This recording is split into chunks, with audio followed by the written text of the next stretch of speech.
House of Israel International Services are held weekly at 3601 Rose Lake Drive, Charlotte, North Carolina, 28217, 11 a.m. Saturday mornings and 7 p.m. Thursday evenings, Eastern Time.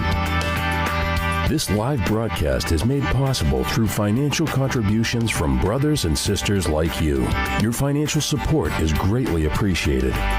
Thank you. Motivating. Inspiring. Challenging. Encouraging. Deepening. Strengthening. And enhancing your faith. Ladies and gentlemen, welcome to House of Israel International's live worship service. We are talking about today the first, second, and third tithe. That's the message. We've got several passages that we're going to look at. And my goal here today is to present, and then your job is to determine. The Bible says that the Bereans were of noble character because they searched the scriptures daily to see if the things that Paul was saying was true. And I'm challenging you today to make sure that you take on that kind of mindset to search the scriptures. And I'll be the first one to tell you that, as I said earlier, for those of you who are here, this is one of those teachings that I knew I had to do, but I've been putting it off. And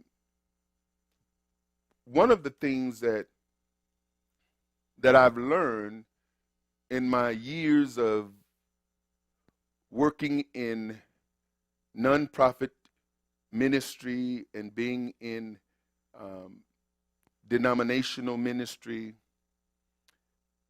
is that you don't want to tax the people. You don't want to wear people out. I had some problems as a young man, and Brother Roosevelt and I, we were having some conversation yesterday. We got raw because, sometimes based on where we've come from, we want to just cut to the chase, come straight down the middle, talk as men, of course, being respectful and honorable in the conversation, but really coming straight from the heart. And I admit that as a heathen, when I first came into this thing called church, I already had a problem with preachers. Because when I accepted the call of ministry, it was because I had been running for many, many years. I'm one of those people who ran from God and knew I was running. It wasn't a hind thought. It wasn't second thought. I knew the day I set out, the day that I said that I was not going to embrace what I believe you've called me to, because I knew since I was about 8 years old that what I'm doing today is what I was supposed to be doing. And it took me a lot of years to finally come to the place to where I embrace what he had called me to do.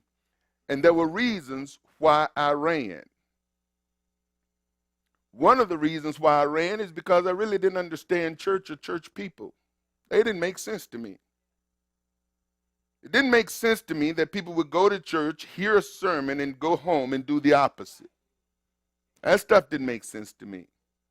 Didn't make sense to me that we would talk about God and Jesus and the Bible and then do everything other than what God and Jesus and the Bible said do. I got the impression that there was really no fear of God. There was the knowledge of God who couldn't do anything. It was as if this God, now I got to tell you, I was brought up very religious. Some of you have heard some of my testimony. I used to sneak and smoke cigarettes.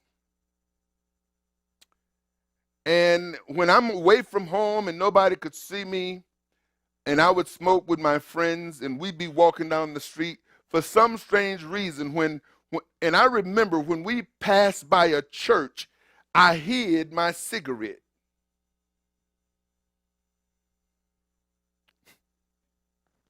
That didn't make sense to me, but that's what I did.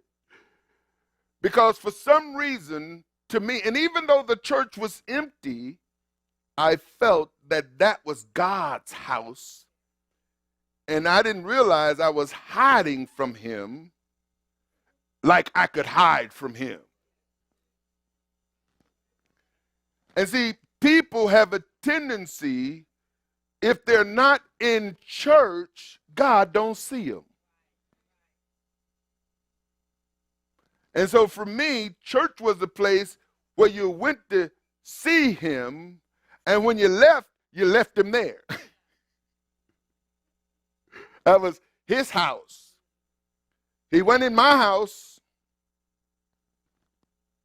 and some of you all knew he wasn't in your house. People talk about him, but he wasn't there.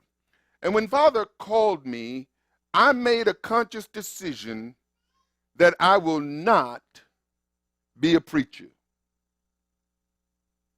Now, I didn't know that when I joined the Navy, that was kind of like what Jonah kind of did. He didn't join the Navy, he just got on a ship. And I could recall out in the middle of the the Atlantic Ocean, where I would be on our submarine tender. This ship had about 3,500 men on this ship, and I would go to the deck and just sit for hours staring out over the ocean. And for me, that was peace. Being in that ocean where there's no people, and finding a place where there's nobody, it's just me and the ocean. But I didn't realize that in that place, I was looking for something I didn't have, and that was peace. You see, the peace that comes from him, you can't find it nowhere else. You may have moments of quietness, but inside there's a raging, and the ocean and the quietness of the ocean and the water and the sun and the flying fish and the dolphins and every now and then a whale. It was like nature being out in the ocean, but actually being in his presence. When I got discharged from the Navy, I continued to run from him. And the more and the farther I ran from the Almighty, the worse of a heathen I became.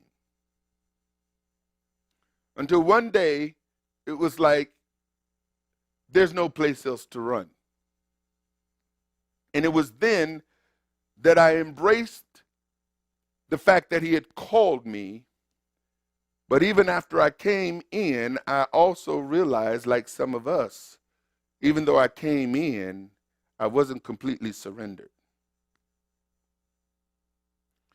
And part of the problem is preachers.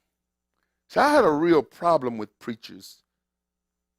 And having a problem with preachers, to become a preacher, meant that I would have problems with me.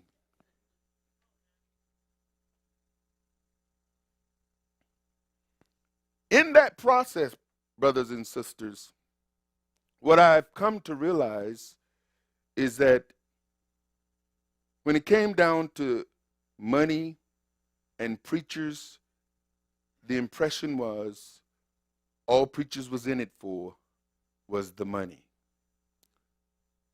And so I kind of avoid, for a long time, I wouldn't touch the issue of money and tithe. I just wouldn't. I wouldn't give my money.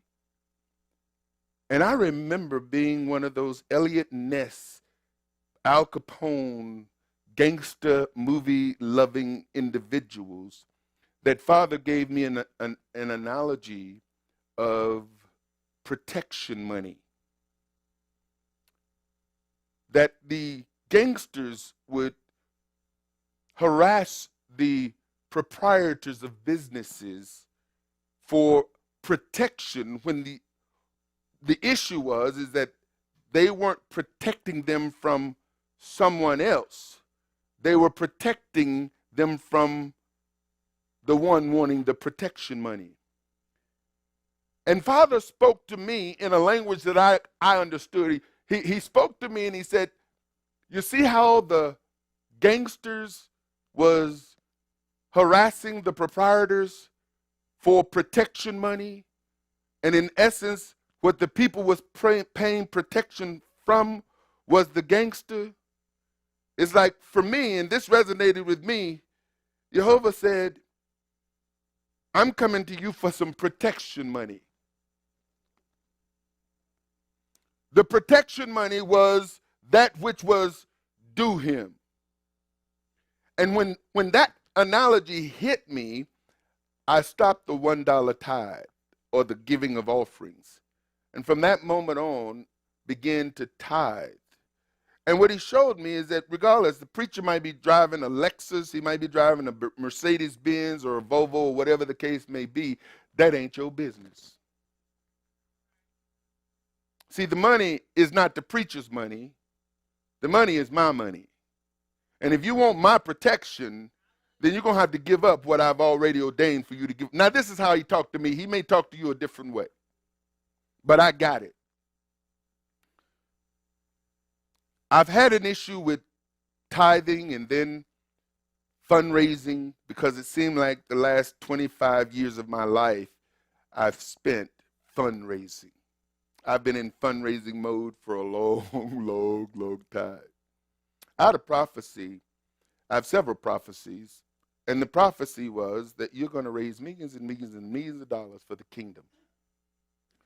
When I look back over the life that I've lived, especially after coming into the kingdom, I've seen where millions of dollars have been raised for the service of the kingdom. And I've seen that, and I know that to be a fact. And what I've seen him do in us in this short period of time, we just spent $1.45 million for a building, cash. I mean, that's no small feat, folks. And it wasn't my doing, it was him providing the resources, because there was a time when we were coming into this ministry, we didn't even know how we were going to pay, the rent. And then he brought cameras and equipment and all that kind of stuff, and Father's just really been blessing us.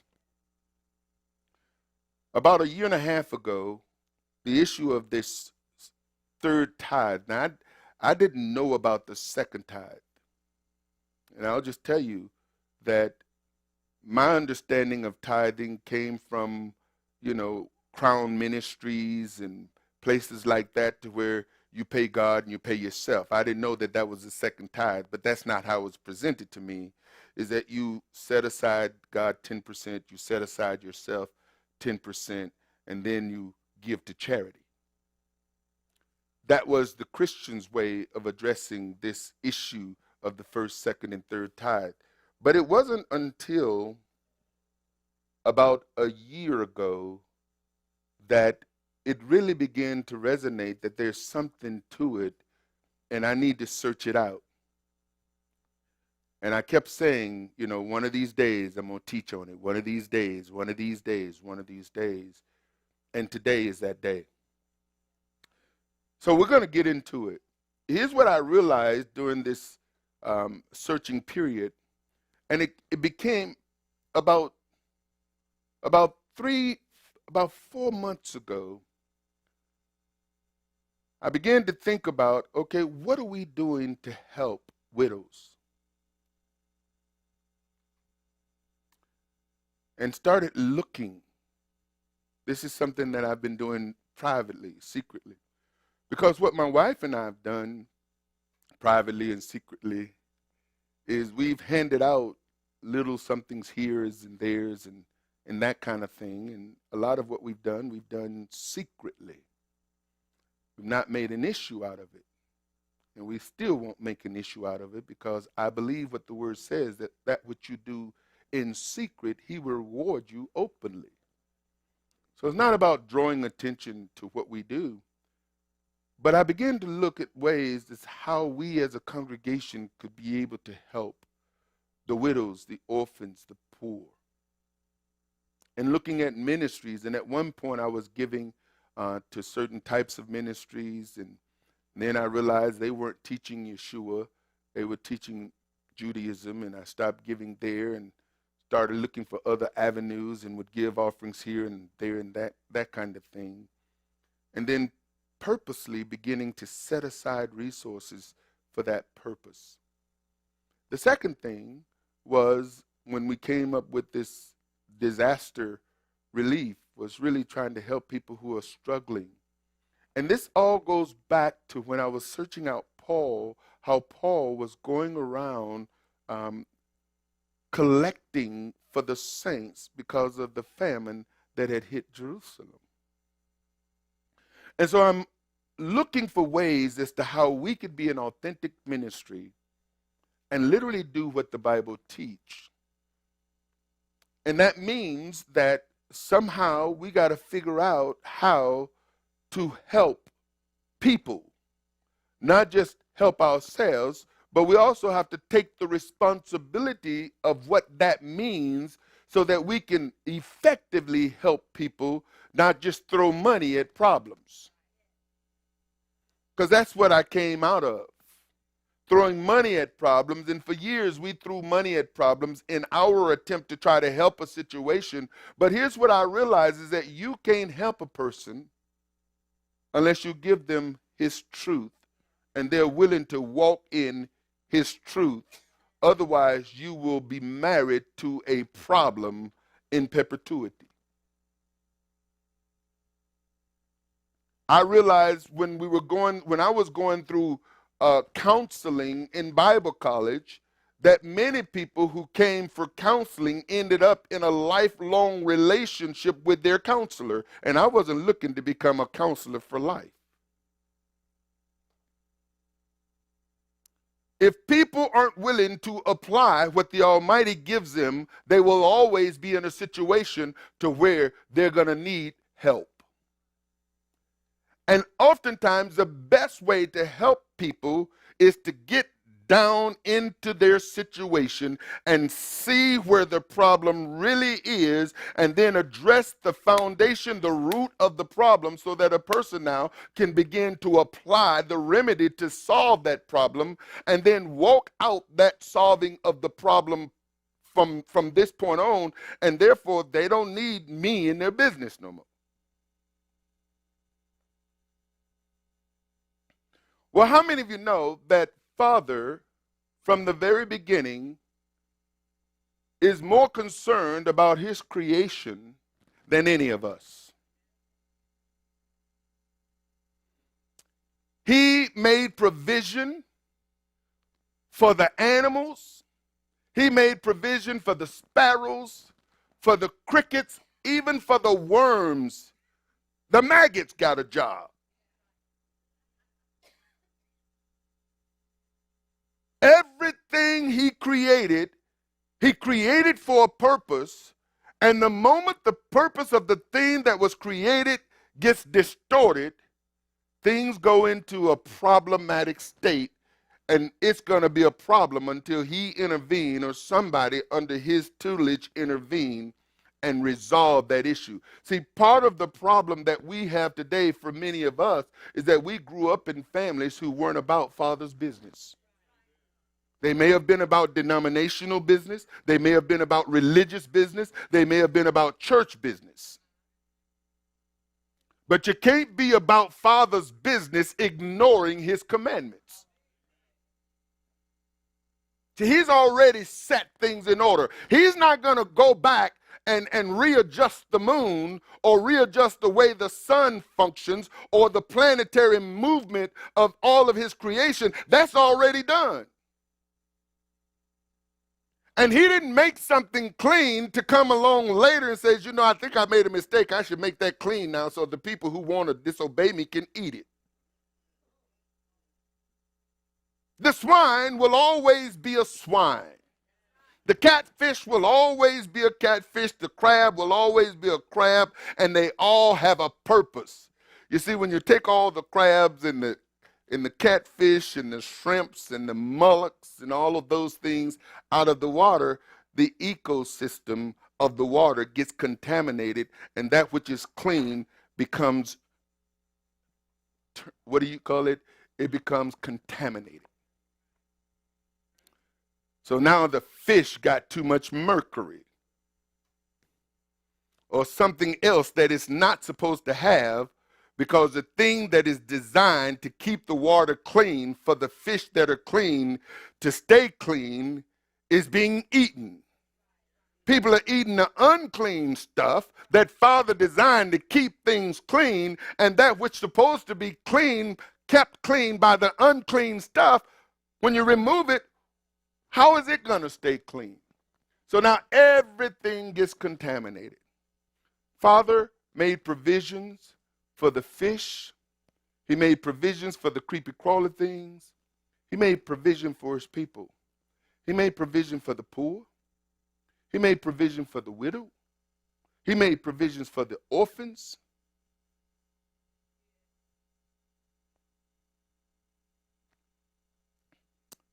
Leviticus 27:30. We're going to talk about the first tithe, the second tithe, the third tithe, and then we're going to talk about gleaning. And then we're going to have a Q&A. Hallelujah. First, we're going to talk about the first tithe, Leviticus 27:30. Again, yesterday a question came up. Brother Wade came here and started something. He didn't know he was watering the seeds that had already been planted and stoked. And Father says, okay, how long you go ignore this teaching? And then I got home last night after teaching that message yesterday, talking about reflection, correction, projection, thinking, okay, I'll put this teaching off to the first of the year. But the people won't be prepared for Passover if I do that. Those who will take this and run with it, and those who don't, then that's totally up to them. Leviticus 27:30. And all the tithe of the land, whether of the seed of the land or of the fruit of the trees, is whose? Whose? Does that ever change? You see, the thing about YeHoVaH is that he can take what's his and give it wherever he please. He can. Now, this is important because there are people today who say the tithe belonged to Levi. That's what they say. And the fact of the matter is that the tithe never belonged to Levi. They always belonged to YeHoVaH. And that's an important piece. That's probably the most important piece in this whole first tithe issue. The land, whether of the seed of the land or of the fruit of the tree, is Jehovah's. It is holy unto YeHoVaH.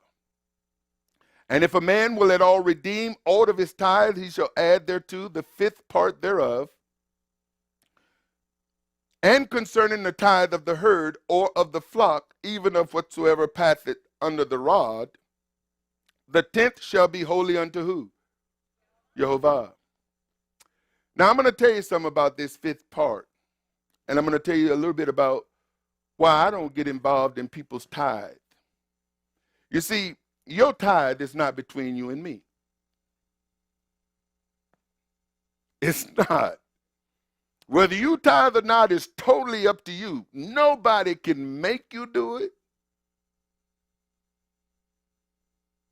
And when you give, there are people, they think they slick. They ball up their little money, put the hand in the basket and drop it so people can't see them. Now, that may be one way that people give secretly. I don't know. Others who put it in an envelope, don't put their name on it. Maybe that's secretly. I don't know. But the fact of the matter is, nobody in this room know whether you're tithing but you and him. You get this? I don't know. I don't know how much money you make. It's not my business. How much money you make is none of my business, and I have no problem telling you that, because it's not. And whether you're giving a tenth off the gross or a tenth off the net, I have no clue. And truthfully, it's not my business. Why? Because it's not my tithe. Tithing is between you and him. Now, how do the Levites or anybody else know if a person redeemed part of their tithe? He wouldn't know, would he? But Jehovah does.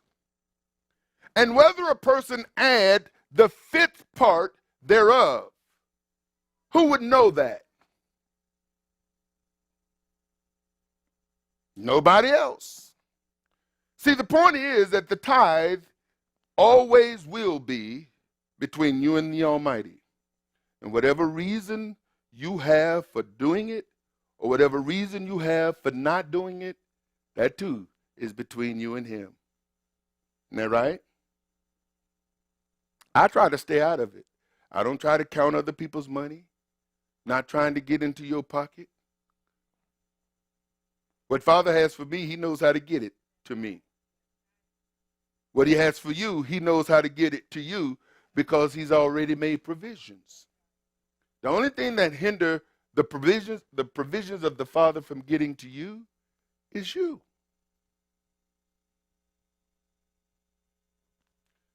Concerning the tithe of the herd or the flock, even whatsoever passeth under the rod, the tenth shall be holy unto Jehovah. He shall not search whether it be good or bad, neither shall he change it. And if he change it at all, then both it and the change thereof shall be holy. It shall not be redeemed. How would the priest or the Levites or anybody else know that the animal that the person presented as a tithe was changed? He would know. Right? Who would know?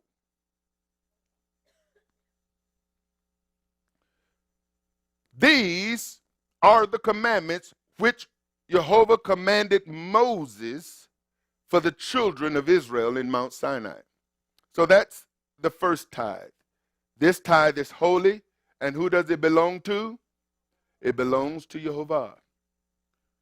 The tithes consist of all the tithe of the land, whether of the seed of the land, or of the fruit of the tree, the herd, or of the flock. It is not to be eaten by you or your family. Why? Because it's holy.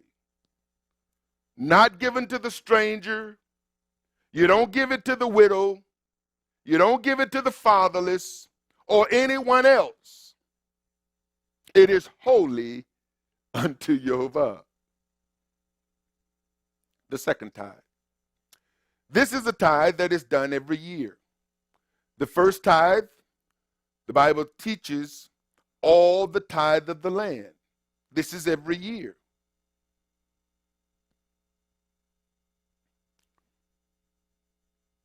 Deuteronomy 14:22. Thou shalt truly tithe all the increase of thy seed, that the field bringeth forth year by year. And thou shalt eat before Jehovah your Elohim. Now, in this passage, it seems like now you eat the tithe. Or is this the same tithe?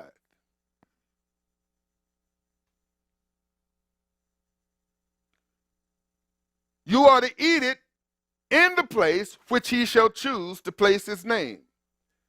The tithe of thy corn, of thy wine, and of thine oil, and the firstlings of thy herd, and of thy flocks, that thou mayest learn to fear Jehovah your Elohim always. And so Deuteronomy 14 says this particular tithe now, you're going to eat it in a certain place. The tithe that is holy, you don't eat it. You don't give it to the widow. You don't give it to the stranger. You don't give it to the fatherless. You and your children don't eat it. But this one is different. And not only do you eat it, but you can only eat it in a certain place.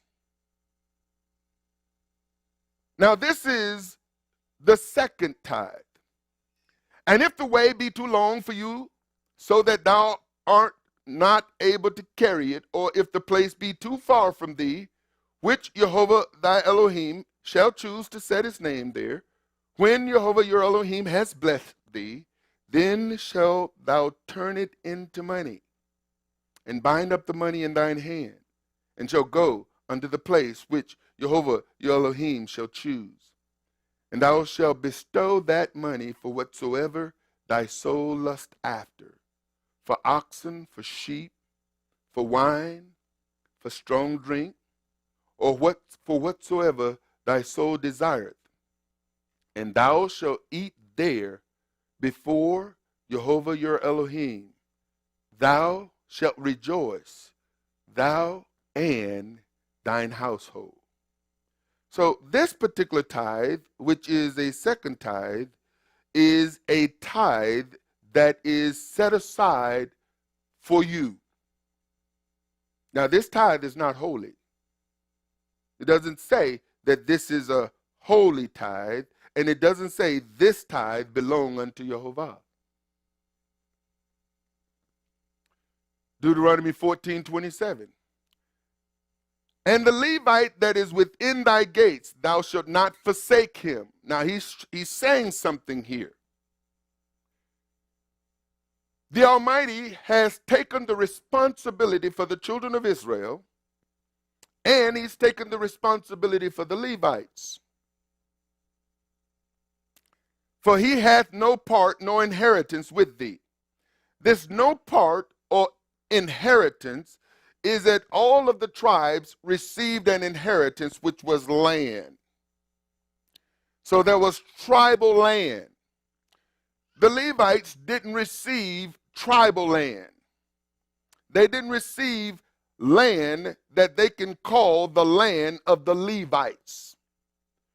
But they were given cities within tribal lands. They just didn't have an allotment of the land of Levi like the land of Judah or the land of Benjamin or the land of Ephraim or the land of Manasseh, and on with the other tribes. This is what he's saying. So this second tithe is to be eaten by you and your household. Where? At the feast. You see, when Jehovah gave his children these instructions, he expected them to obey them. The goal was that every one of the Torah observant believers were going to go up to the feast, and this second tithe was their provisions.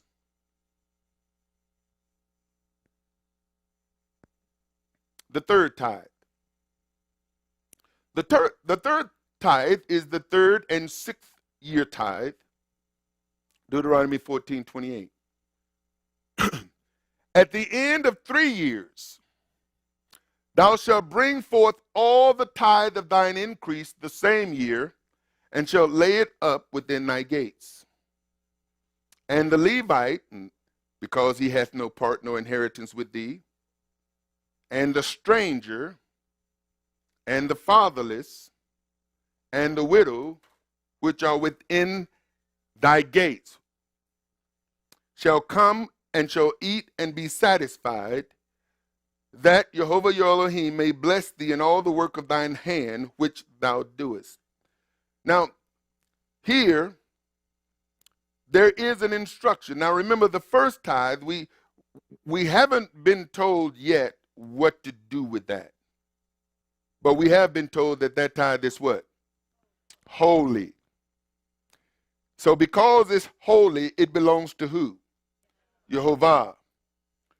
It is not to be eaten, but he hasn't given the instruction as to what to do with that yet.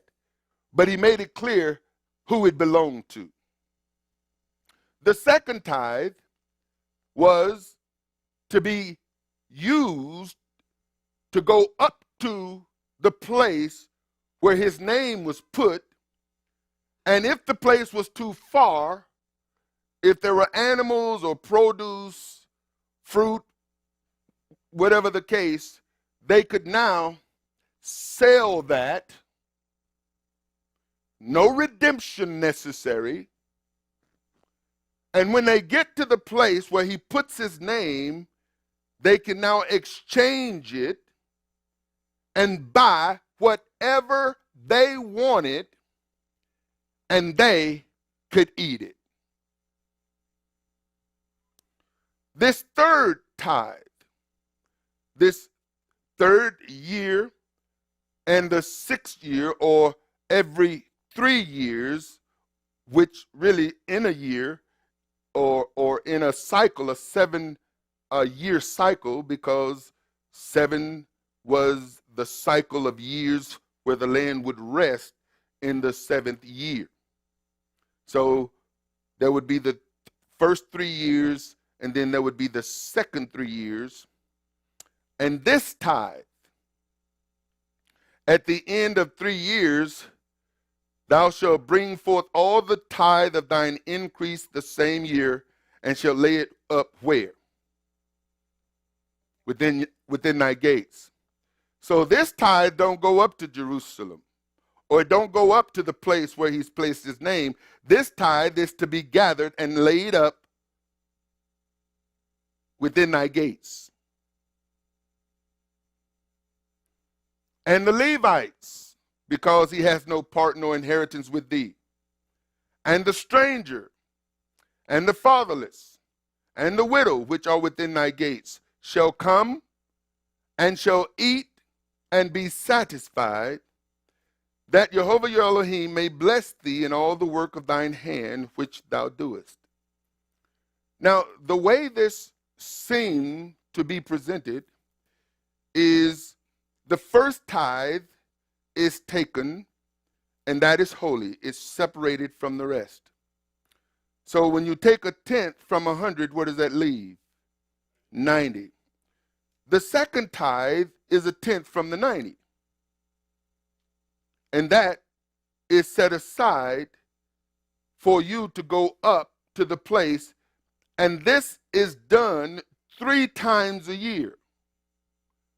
Now, if the people operated in obedience to what the Almighty is giving them, then they would have the provisions to go up, because the whole purpose of setting this aside is so that they can go up, they can have a good time, they can rejoice, and not only do they have enough, but they can also not neglect the Levites or whoever they may see that need. And they are to present something to the Almighty,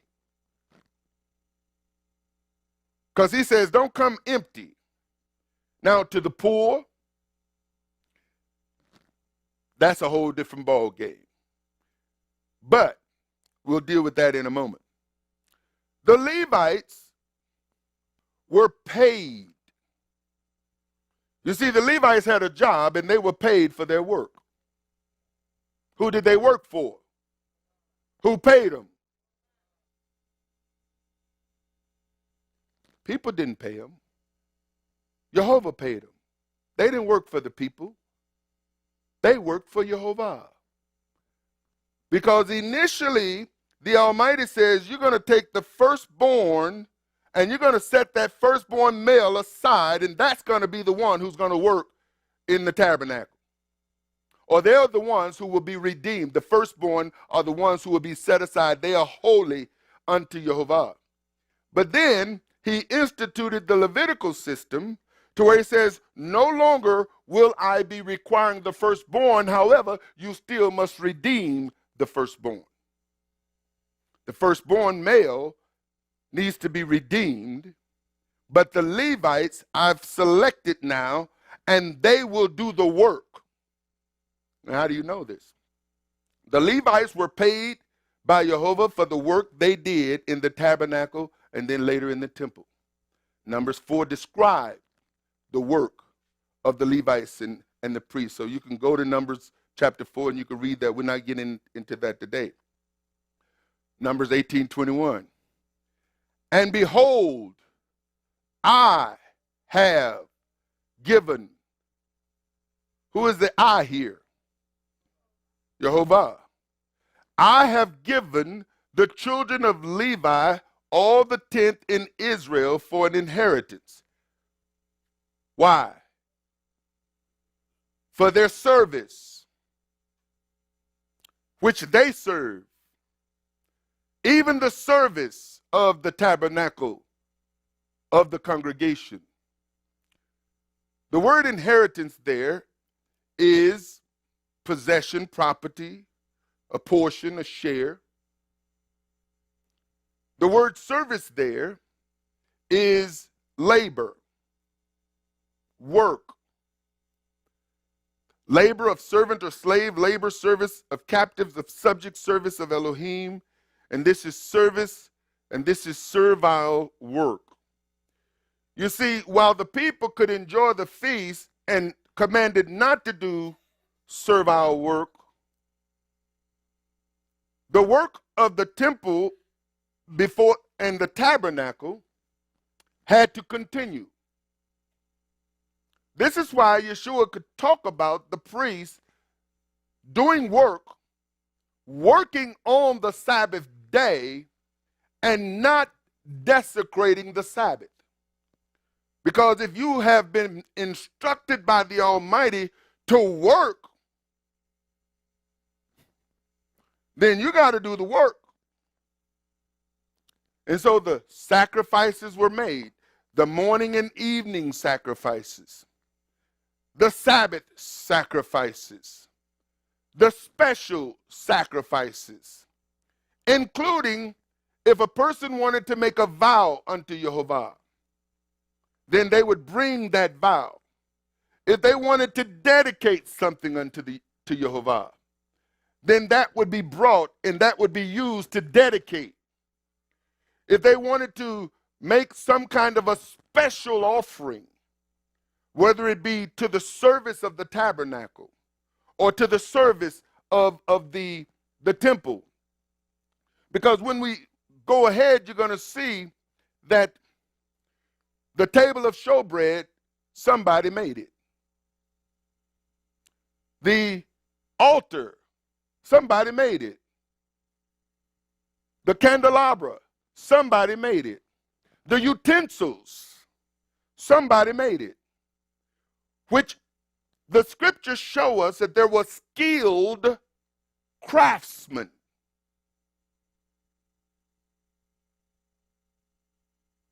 People who made the cart for the furniture to travel as they went through the wilderness. The word serve, he says, they have no inheritance, but they will present service. They will serve, and that word means they will work. They will labor, do work, and it's used to serve as 227 times. Now in verse number 22 it says, neither must, Numbers 18, neither must the children of Israel henceforth come nigh the tabernacle of the congregation, lest they bear sin and die. So when he made the change, he says, listen, at first I set aside the firstborn, but now the Levites will be the ones who will do the work in the temple, so don't send your firstborn into the tabernacle. Otherwise, they're going to die. When people see in the Bible where the people went up to the temple or they went in the temple, helping them to understand, no, they didn't. They did not go in the temple. They may have gone into the temple courts, into the courtyard of the temple, but only those who had been designated to go in the temple or the tabernacle went in the temple or the tabernacle, or they what? Bear their sin and died, because they have gone into an area that they have been unauthorized to go into. And the priest understood only one went into the Holy of Holies. And that was the designated high priest. How often? Once a year. But the Levites shall do the service of the tabernacle of the congregation, and they shall bear their iniquity. It shall be a statute forever throughout your generations, that among the children of Israel they have no inheritance. So what's the statute? They never have an inheritance, and they will do the work of the tabernacle and the temple. But the tithes of the children of Israel, which they offer as a heave offering unto who? You see, when you present your offerings, you're presenting your offerings unto YeHoVaH. You need to understand that. It's still holy. Now, I know that there are folks out there who say that, we don't have to tithe anymore. And I don't argue with them. I don't dispute with them. What I did is I did a teaching on to tithe or not to tithe. And some people got the book, got revelation. Some people heard the teaching, got revelation. Some people who didn't tithe began to tithe, and some people who didn't tithe still don't tithe. But that's not my problem. Because what other people do, especially if they have been given the information, is totally up to them. My only responsibility is to get the courage, to follow the instruction, to stand before the people, and to tell the people stuff they might not want to hear, knowing that they might get upset, knowing that they might get angry, and some of them might try to rush me, but I'm glad I'm a big guy.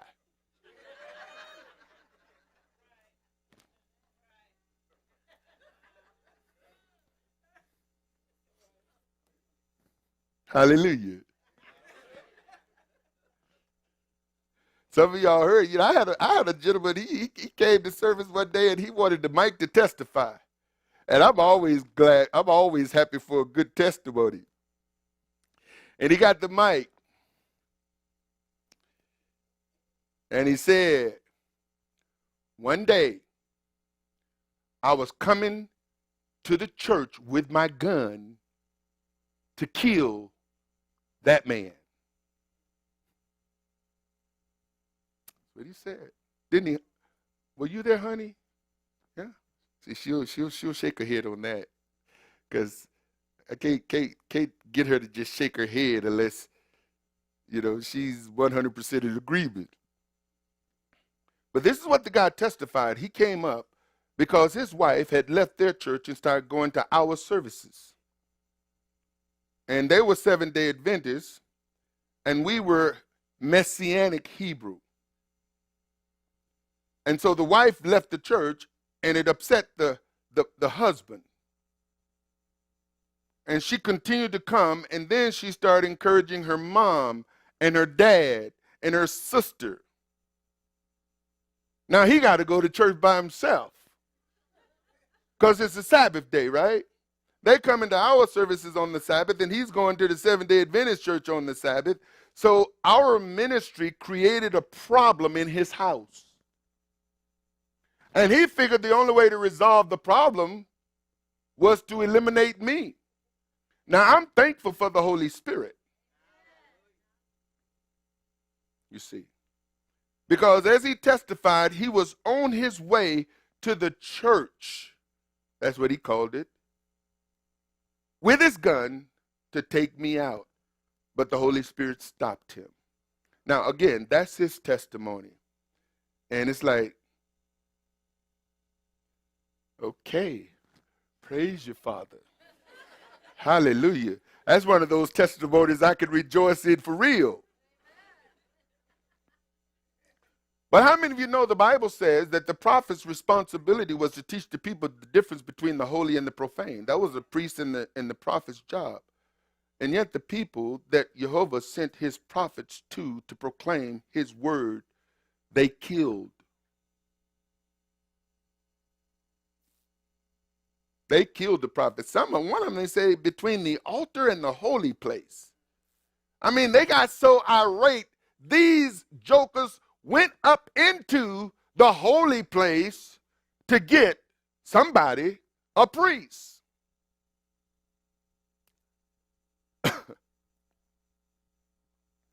And so I know that when we stand here and we preach the truth, sometimes, although most people want to hear truth and love it and embrace it, there are those who have their own agenda, and the truth that is being presented to them can be unbearable. I was reading as I was preparing yesterday's teaching, and just realizing that there were people, when we read, when all of these plagues that Revelation speaks about come upon people, instead of people repenting, they will get harder in their hearts. They will not accept the fact that these plagues are coming from the Almighty, even though it is clear that it is coming from him, and yet they will not repent. There are some people, no matter how you minister to them, no matter how you preach to them, this is why Yeshua says, listen, y'all want to waste y'all time with that? Let me tell you, my disciples, when you go into a town and you're dealing with people who won't receive you, shake the dust. Don't argue with them. If they won't receive you and you're coming in my name, it's not you they're rejecting me. And there are people who are bent on celebrating their Christmases. They are bent on keeping their Easters. They are bent on doing their church stuff on Sunday and will probably never transition to the Sabbath because they're convinced that we are trying to earn our way to heaven. They are convinced that in grace they are good to go and they don't have to do anything except wait on Jesus. They are convinced. And I'm not going to try to unconvince them once I realize that all they got is an argument.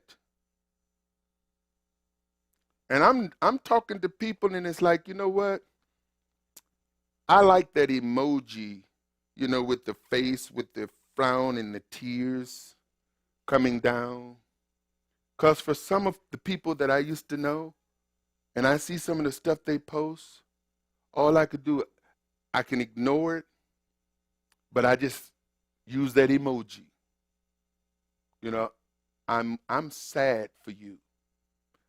You know, I'm weeping inside for you because I know you know better. How do you know? How do I know? Because I taught you. I taught you better than that. For you to be going down that path, I know there is no excuse. Now, there's some other people out there who don't know, and they got an excuse. They can say, I don't know, but you can't. And this is the whole purpose of the gospel, folks.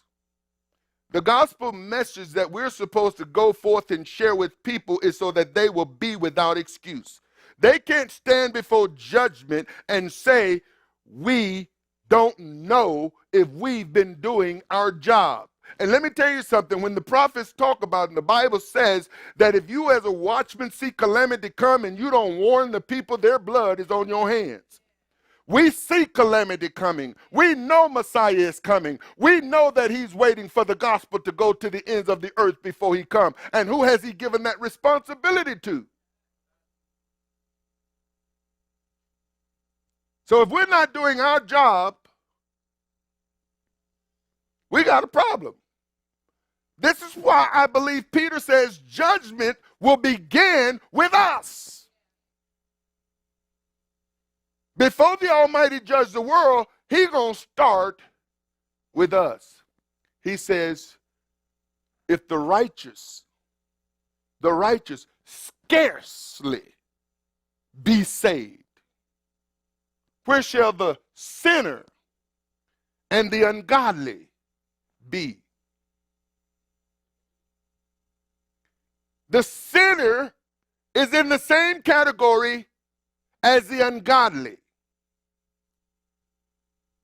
This is why I reject identifying as a sinner saved by grace. When a sinner is converted by the Son of Righteousness, then that ungodly sinner has now been converted into a righteous man or woman. You don't remain what you was before Messiah. If you remain what you was before Messiah, you can say, I'm a sinner.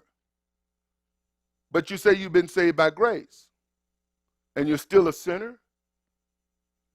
Where's the conversion? There should be a conversion. And that conversion, and Ezekiel puts it very clear, that if a righteous man turns from his unrighteousness, his righteousness will not be remembered anymore. But if an unrighteous person turn to righteousness, their unrighteousness will be remembered no more. And this is the conversation Messiah was having with Nicodemus. See, when you are born again, you are no longer in the state you were before the born again process. And now you are becoming the sons and daughters of the Most High. But that's a work on your part. And the apostle, prophet, evangelist, pastors, and teachers are to help you in that transformation process. The Levites also had to tithe. Verse 26, Numbers 18, thus speak unto the Levites, and say unto them, when you take of the children of Israel the tithes, which I have given you, he always remind them where the tithe is coming from. So yeah, it's coming from the people, but it belongs to me. And I'm giving it to you. And just so you are mindful of who it belongs to, you too got a tithe. Thus speak unto the Levites and said to them, when you take of the children of Israel the tithes, which I have given you from them for your inheritance, then you shall offer up a heave offering of it from YeHoVaH, even a tenth part of the tenth, a tenth part of the tithe.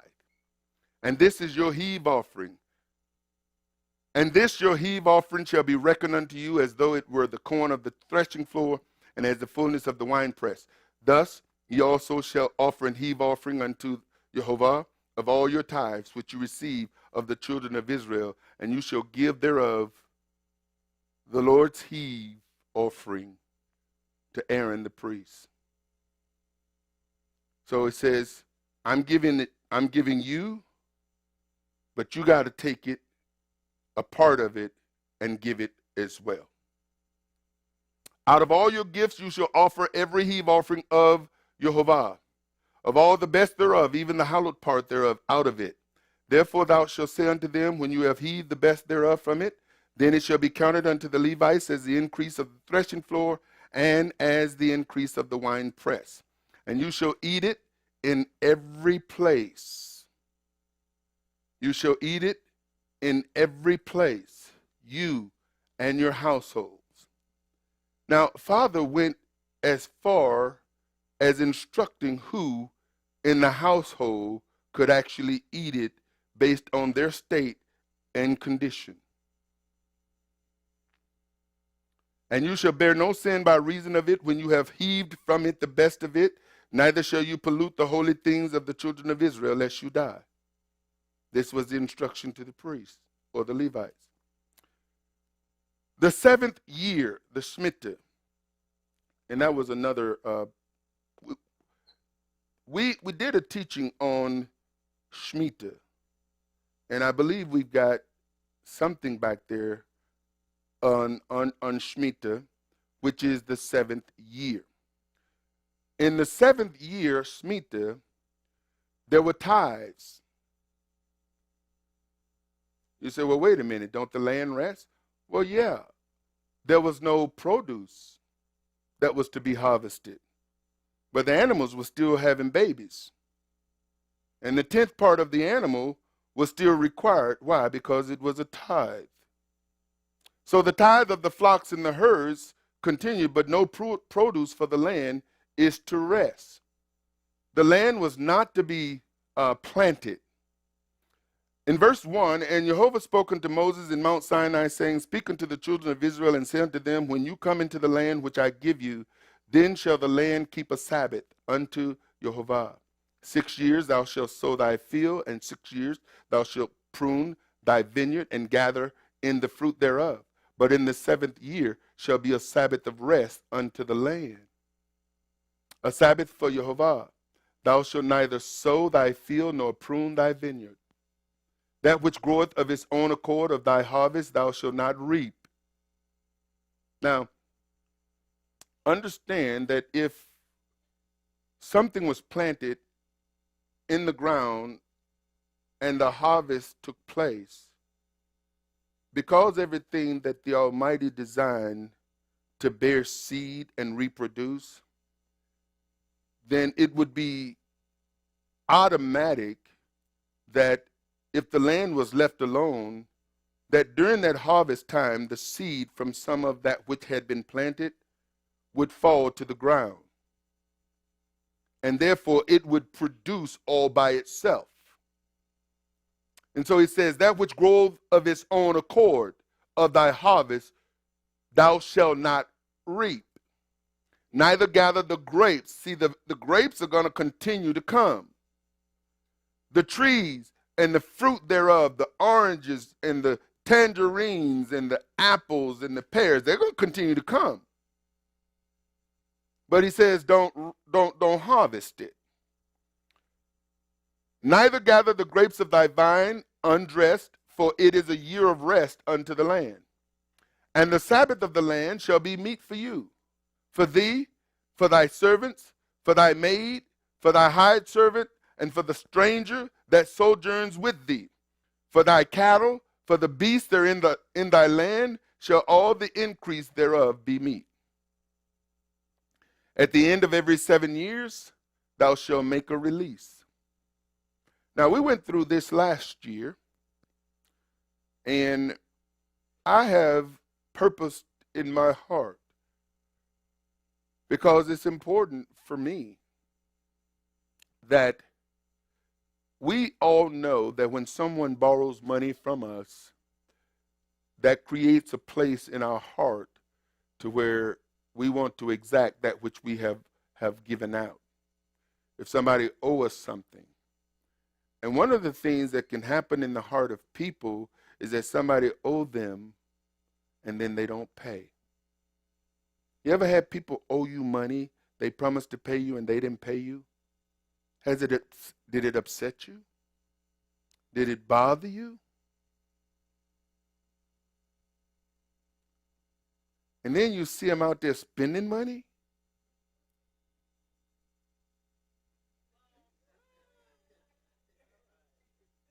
You go to the mall and they got a cart full of stuff.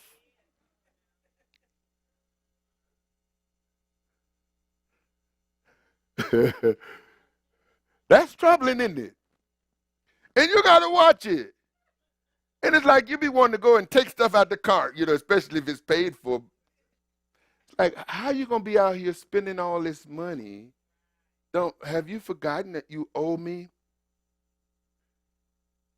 And that can create malice, anger, bitterness, hatred, unforgiveness in your heart. And Father said, listen, understand that what you have, you're a steward, it belongs to me.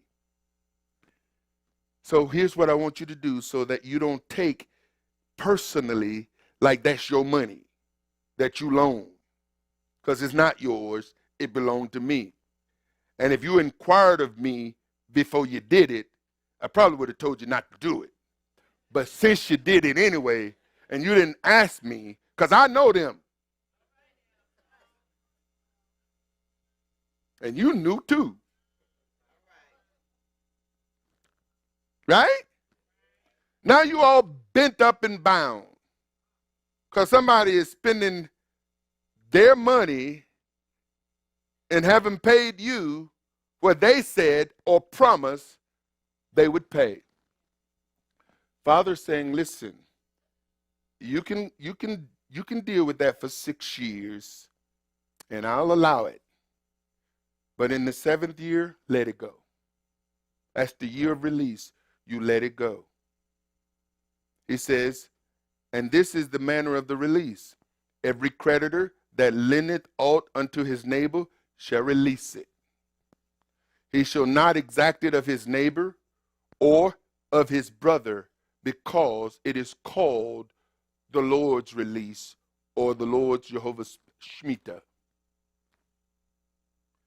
Of a foreigner thou mayest exact it again, but that which is thine with thy brother thine hand shall release. And so what is he saying? A person who is outside of the covenant, you can hold on to it. See, you cannot lend to someone who is outside the covenant. You don't have to. Someone within the covenant, you don't really have much choice. Save when there be no poor among you. Now notice, of a foreigner thou mayest exact it again, but that which is thine, which with thy brother thine hand shall release. Save when there shall be no poor among you.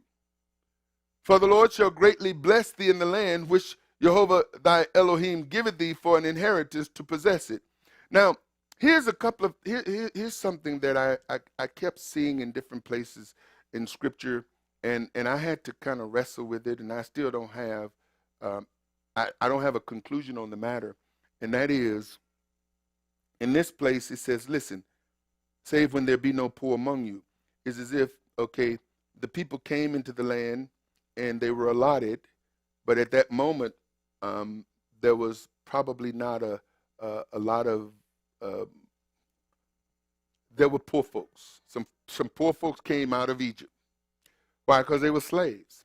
Some people were fortunate enough to garner silver and gold from their neighbors, but then they messed around and used the silver and gold to build a calf, which ended up getting ground up, thrown in the water, and they had to drink. So there goes that wealth, right? So now they get in the land, and there's some challenges. And Father's saying, except when there be no poor among you. In other words, he's saying there's going to be a day when there should not be a poor people among you, but this is predicated on people following his commands. If you obey these commands, you will be a lender and not a borrower. So the only time, if a person is poor after Father has fulfilled his commitment to the people, it's on them. Because he said, I'm going to provide everything. I'm taking you into a land flowing with milk and honey. Keep my commandments. And guess what?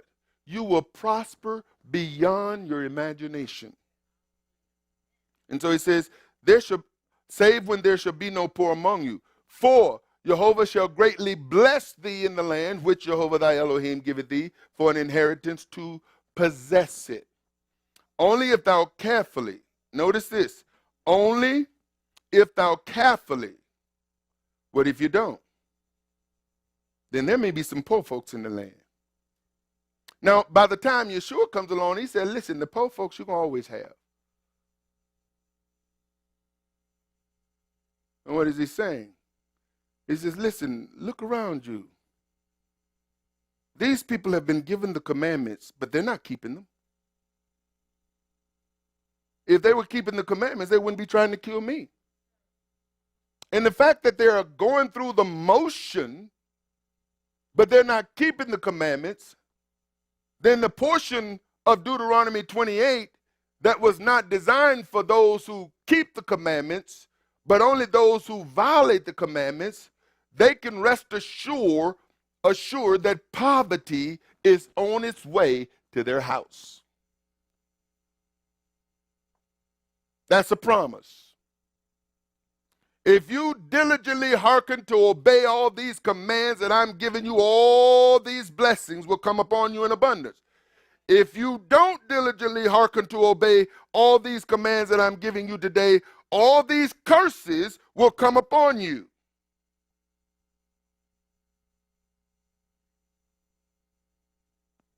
That's just the bottom line. And for the person who said, I don't have to keep those commandments, but still talking about I'm blessed in the city and blessed in the field. Really?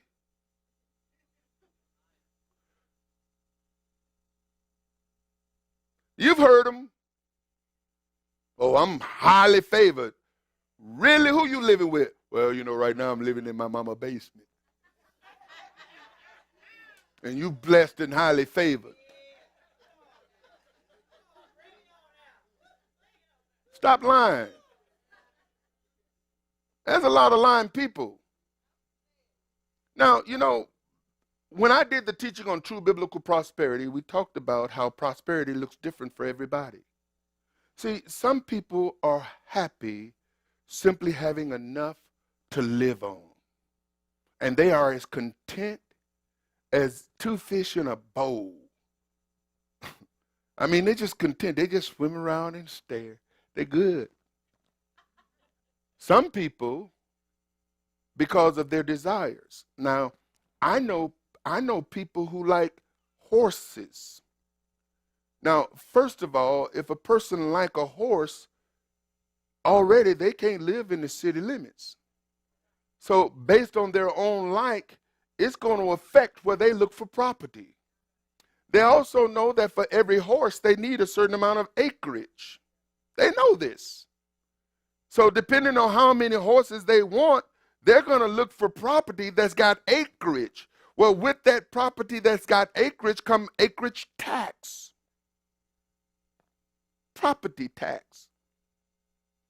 With that acreage and those horses come feed and straw, hay, because you got to take care of them. So that person's prosperity is going to look different than the person who wants a house on the corner with a picket fence. Because you might be able to get a dog in there. But you certainly won't have horses, and you won't have chicken, and you won't have geese, and you won't have ducks, right? You won't have cows, you won't have a barn to milk the cow. So depending on what your prosperity is going to determine where you want to dwell, because you don't need all that acreage. But don't point the finger at the person who's got all the acreage. Their prosperity looks a little different than your prosperity. Right? The Almighty says, listen, I'm going to bless you in the city and in the field. I'm going to bless you everything that you put your hand to. I'm going to bless the fruit of your womb. There's all these blessings that he has promised.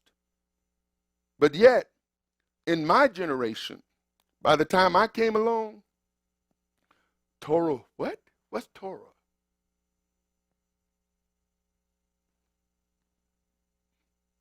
I mean, I knew about the Tetragrammaton. I knew that. I didn't know about the Torah. I knew about the law. I didn't know the Torah and the law was the same. You hear what I'm saying? There's a lot of things that I didn't know because they didn't teach me. And that which they taught me, because there was a time before I decided to run from God, I was in the church all the time. I went to Sunday school every Sunday without my parents.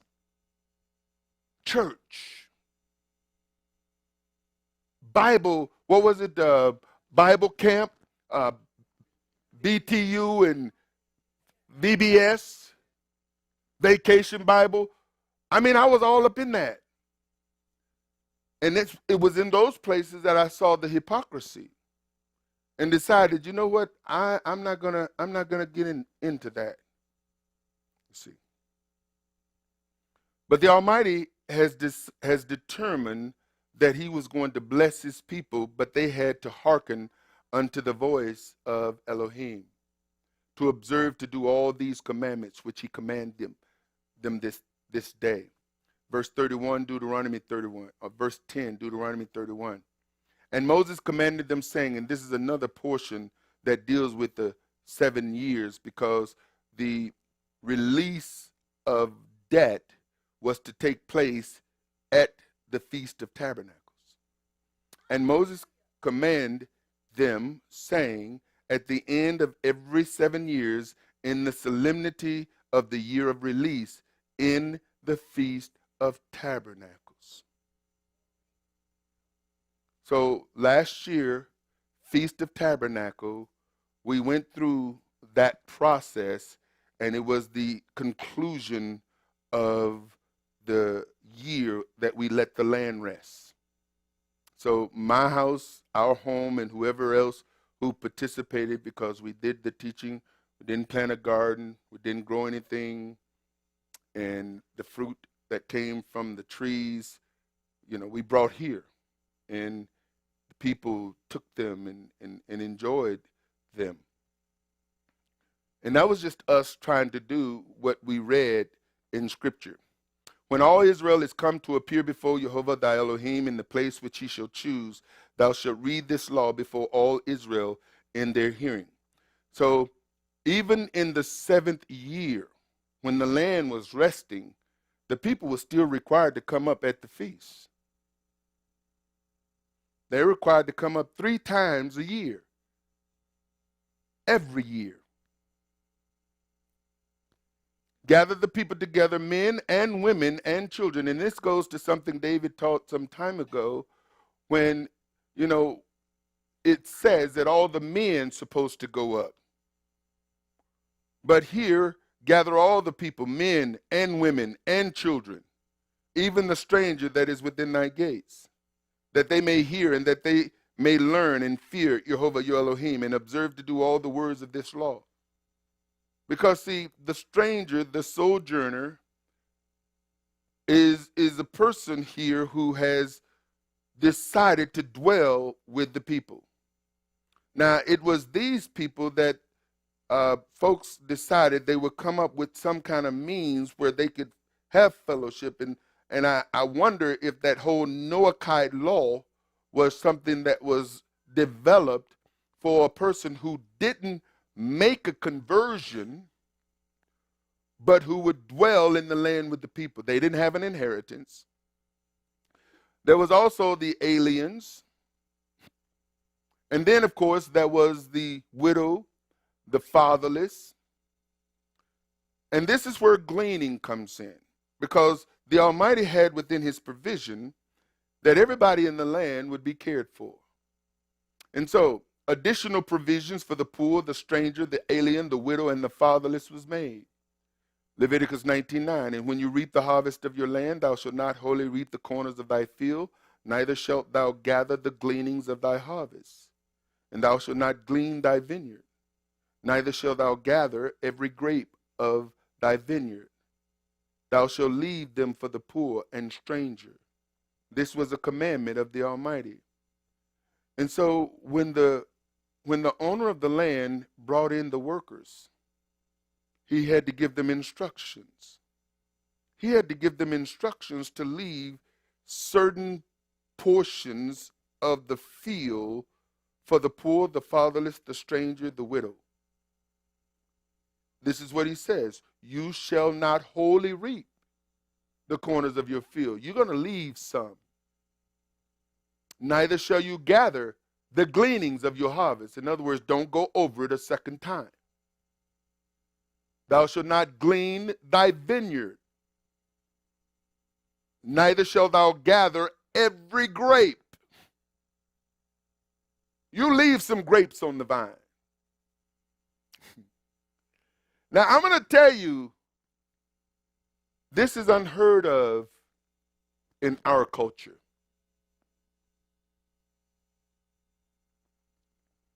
But his father's way of saying, listen, I'm concerned about the sparrow. The hairs on your head, I'm concerned about. Don't you think for a moment I'm not concerned about the people you may consider your enemy. So here's what you do, because your enemy is also part of my creation. Pray for him. And if he's hungry, feed him.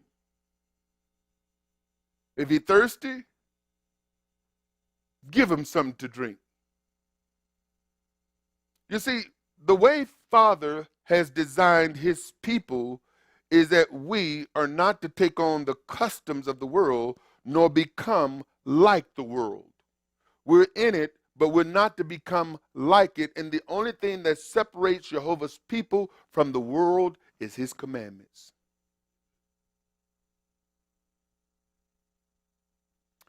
I am Jehovah your Elohim. And when you reap the harvest of your land, thou shalt not make clean riddance of the corners of thy field when thou reapest, neither shalt thou gather any gleaning of thy harvest. Thou shalt leave them unto the poor. Now here's the thing about the poor and the stranger and the fatherless and the widow. The strangers, the fatherless, the poor, and the widows, if they wanted to eat, they had to work.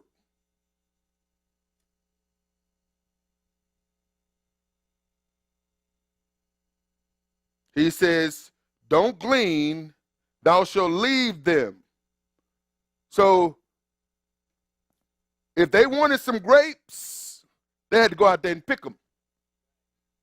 Now, twice in the 3rd year and the 6th year, the people were to take a tenth and bring it and put it in within the gates of their city, and the poor could come and take from it. But during the rest of the years, if they wanted to eat, they had to go out and glean. They had to go out and work, which support the teaching, if a man don't work, he don't eat. Thou shalt lead them unto the poor and to the stranger. I am Jehovah your Elohim. When thou cuttest down thine harvest in the field, and hast forgot a sheaf in the field, thou shalt not go out again to fetch it. Leave it. It shall be for the stranger, for the fatherless, and for the widow, that Jehovah your Elohim may bless thee in all the work of thine hands.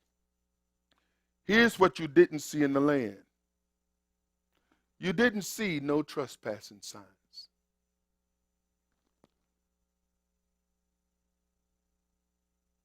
Posted. Do not enter. That was not permitted. How could the poor get to it? But see, the people understood the Father allotted us this land, but it is not our land, because we still have to conduct and behave ourselves in a certain way in his land. Otherwise, we're going to see whose land it belongs to. Because Israel was kicked out of the land because they didn't obey the instruction of the father that will allow them to remain in the land. He says, you won't let my land rest? Okay, I know how to deal with you. I'll just remove you from the land so the land can get its rest. You know, when I think about that, because during the feast we had some conversation, especially for those of us who are looking at gardening and planting and things of that nature, and we talked about pesticides.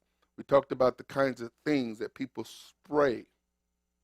They spray on their land, Roundup and all kinds of other stuff that create some problems for people. And we talked about people who eat produce that are coming from places and it's non-organic and it's dealing with herbicides and pesticides and the potential of being genetically modified. And how people are putting these kinds of things in their body.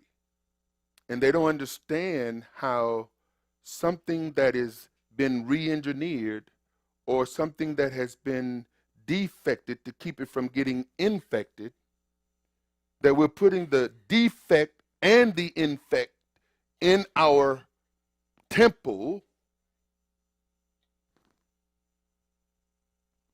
And we even went as far as, at least I broached the subject of individuals who are vegetarians who eat non-organic. It's just ingesting things into our bodies that are just not good. And even going to the point of, as long as I've been in this world, I've yet to meet somebody who actually allowed their land to rest for a whole year. And you know, that says something to me personally, that and some things we can't really avoid, because the fact of the matter is that unless you go through the process of growing your own and growing enough and learning how to preserve and can and do all of the kinds of things that is required, then it's going to be difficult for us to avoid some of the stuff that's coming at us. The other thing is that science has not caught up with some of the stuff that it has approved to go on the market to be consumed. People don't know the full effect of how some of this stuff is going to affect each of us. We have no clue. If you're eating something that is not real, then it confuses the body. If you're eating stuff that has been genetically engineered in a factory somewhere with ingredients that you don't have a clue as to what they is, as long as it tastes good, then I will say to you, without any offense or trying to offend you, you don't recognize your body as a temple.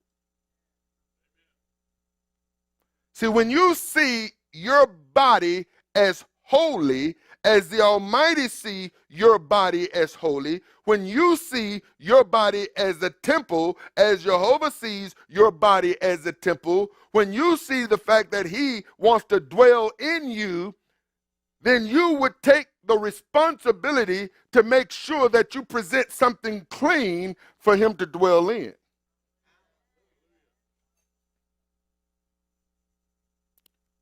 But most folk just give lip service. See, when your body is a temple, you're going to be careful about what you touch. You're going to be careful about what you come in contact with. It's not that I'm afraid. I'm not afraid. But some of us, if we get around somebody sick and they're coughing and sneezing, common sense say, you know what? Maybe I don't need to be in that space lest whatever is on them jump on me.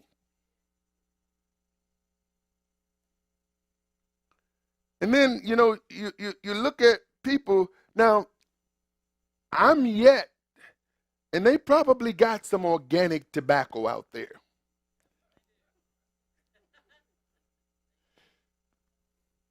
But most people who are buying cigarettes ain't looking for organic cigarettes.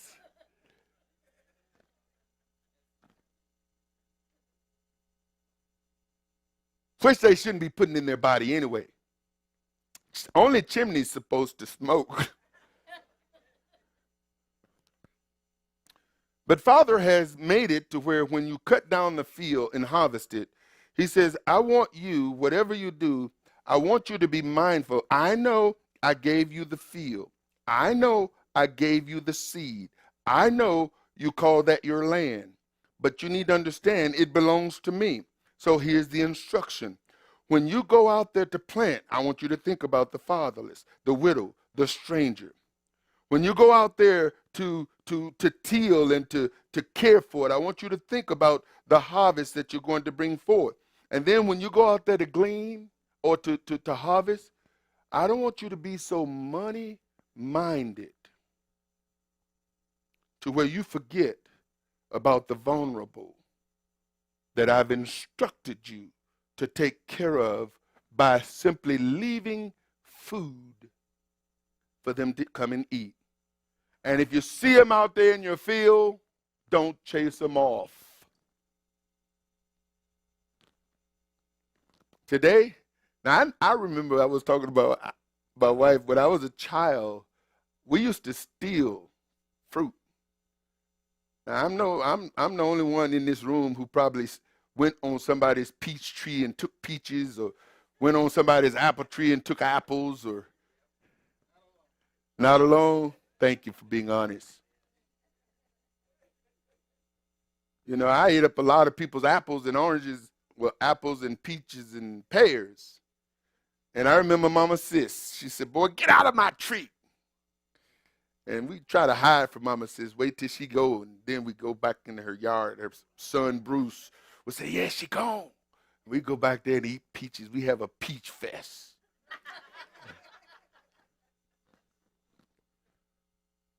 But I also went places, and I went out there to grab something, and I heard a shotgun. I don't know if they were shooting up in the air, if they were shooting at me. I just heard a shot, and you know what I did?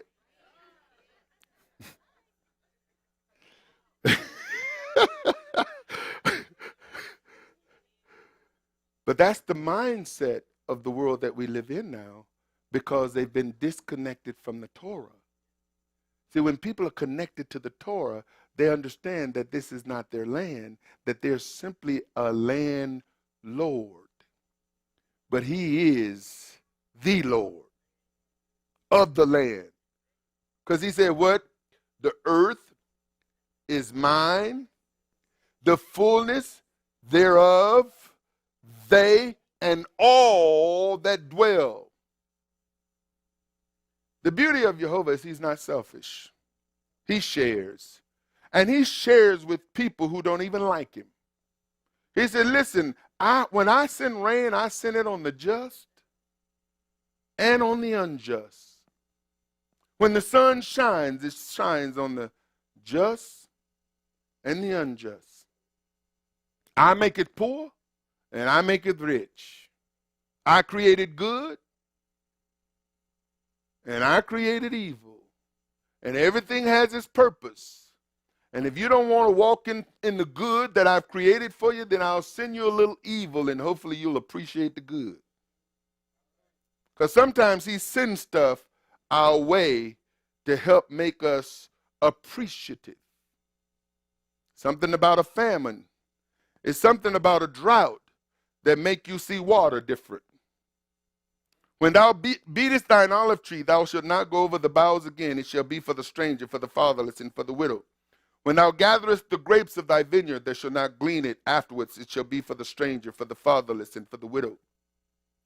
And thou shalt remember that thou wast the bondman in the land of Egypt. Therefore I command thee to do this thing.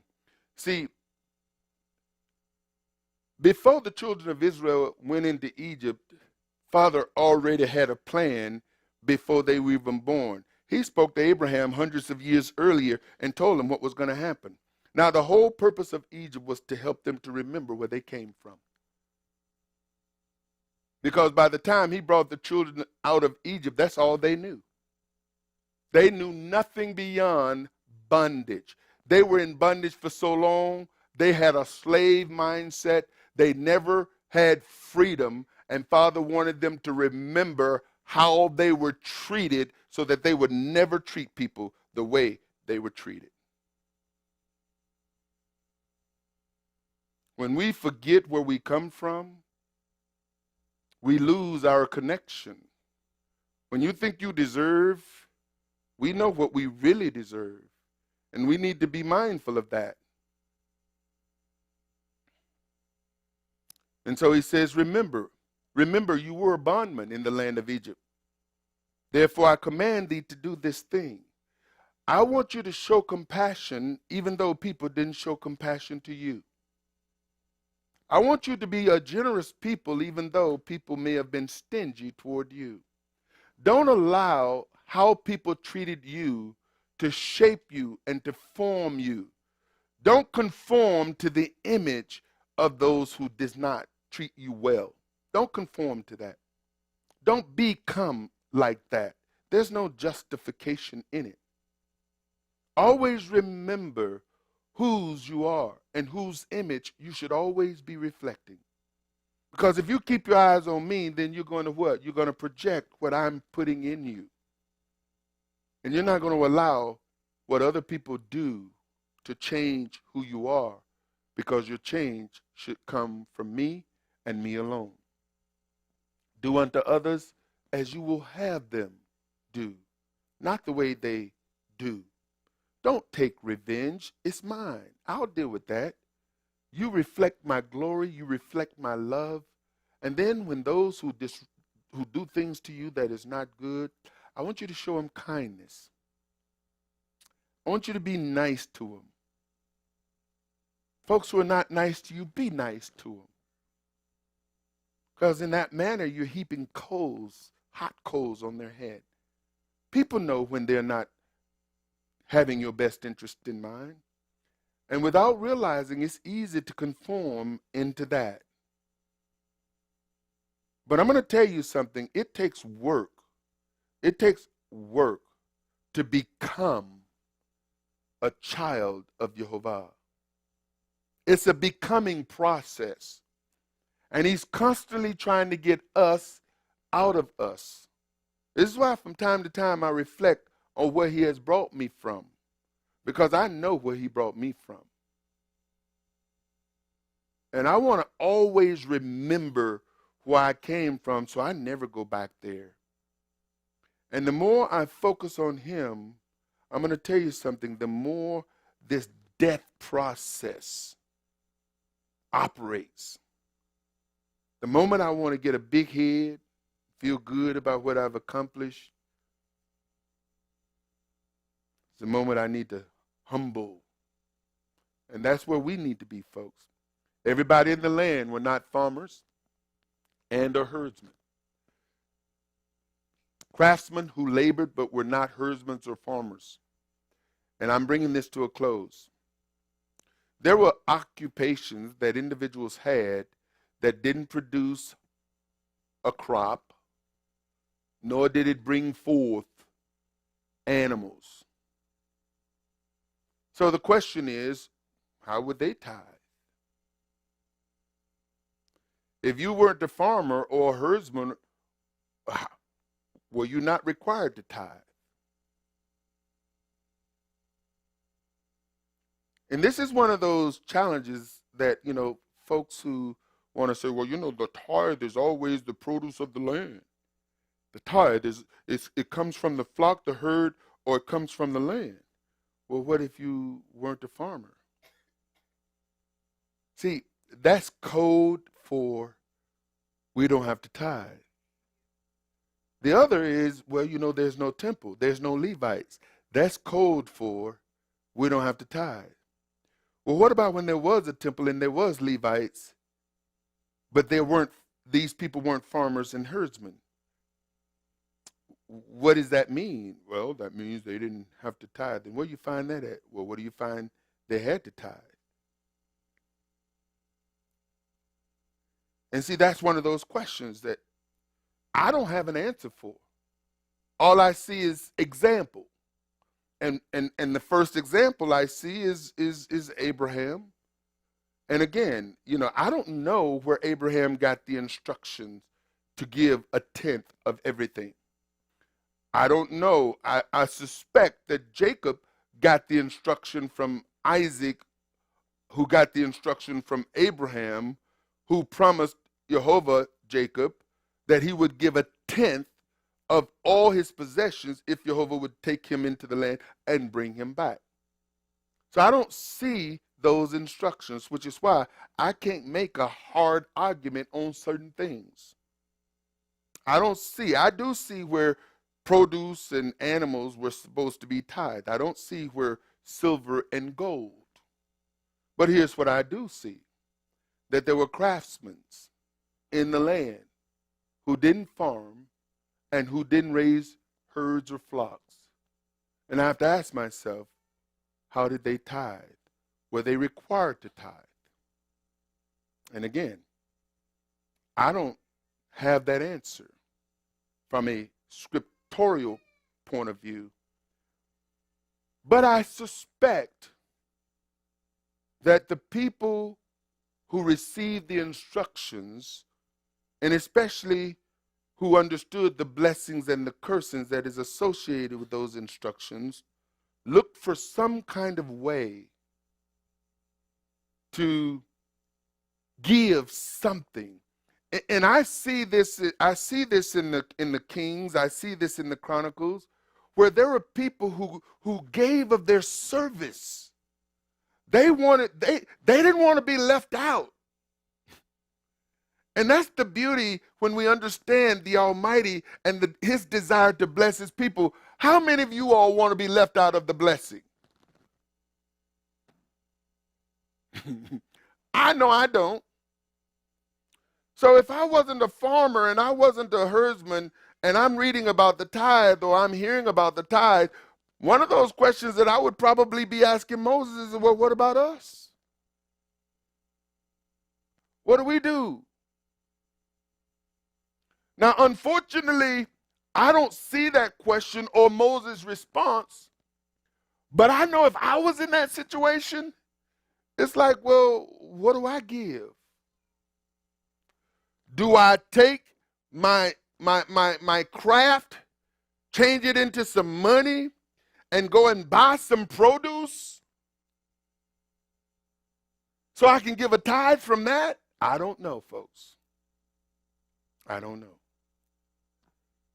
But I know me, I would want to get in on the blessing somehow, some way, and I would definitely be inquiring of Moses or Aaron, Jehovah, somebody tell me something. So there were biblical occupations that were practiced. We know by the time of Yeshua there were boat building. We know by the time when Moses brought the children of Israel, somebody built that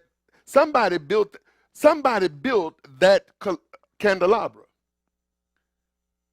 And when I look at Numbers 4 and I look at some of the other places and I see certain people who are responsible for crafting the furniture of the temple, that means somebody's got to go and cut wood, and somebody's got to powder gold, and somebody's got to begin to layer and do all kinds of things. And there's seamstresses and people who were crafted and gifted at making the tunics and the linen and everything that the priests wear and everything that the high priests wear and all of those kinds of things. And so I see that. There were weaving and spinning and tent making, basket weavers, potters. There's a famous story about a potter in Jeremiah's day.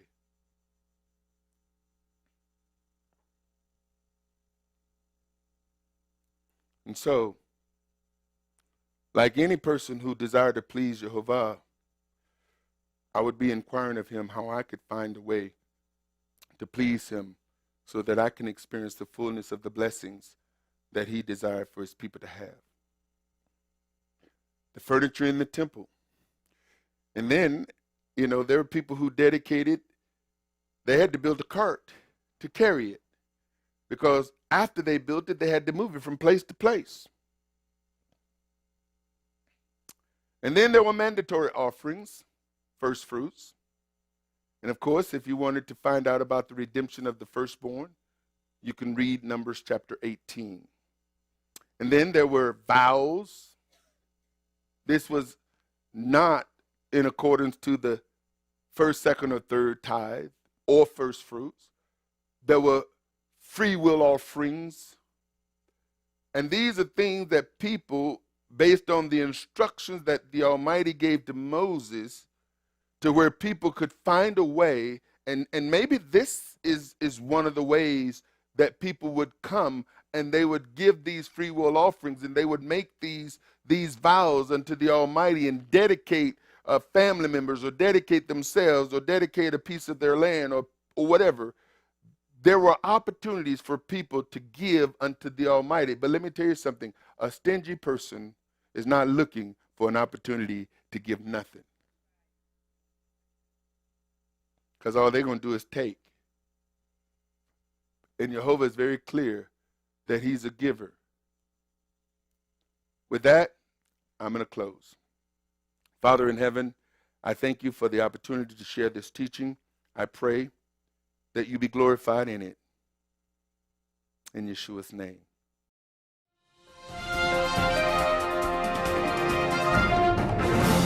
Shalom, saints. Tithing and giving first fruit offerings are critical parts of the believer's faith, and has its foundation back in Genesis 4:4, when Abel brought of the firstlings of his flock and of the fat thereof. And Jehovah had respect unto Abel and to his offering. Abel was commended by YeHoVaH in Hebrews 11:4, where it states that by faith Abel offered unto God a more excellent sacrifice than Cain, by which he obtained witness that he was righteous, God testifying of his gifts, and by it he being dead yet speaketh. Solomon said in Proverbs 3:9-10, honor YeHoVaH with thy substance and with the first fruits of all thine increase. So shall your barns be filled with plenty, and your presses shall burst out with new wine. The prophet Malachi wrote in chapter 3, verse 11 and 12, to bring ye all the tithe into the storehouse, that there may be meat in mine house, and prove me now herewith, says Jehovah of hosts, if I will not open you the windows of heaven, and pour you out a blessing, that there should not be room enough to receive it. And I will rebuke the devourer for your sakes, and he shall not destroy the fruits of your ground, neither shall your vine cast her fruit before the time in the field, says Jehovah of hosts. And all nations shall call you blessed, for you shall be a delightsome land, saith Jehovah of hosts. When we tithe and give offerings consistently in obedience to Jehovah's commandments, we can count on him to keep his promises to us and consistently meet all of our needs. It is our Father's desire to bless you. However, it begins with you and your act of obedience to tithe and give offerings. Do it today. Shalom. For more information, visit www.arthurbaileyministries.com or call 888-899-1479. House of Israel International Services is made possible through financial contributions from brothers and sisters like you. Thank you.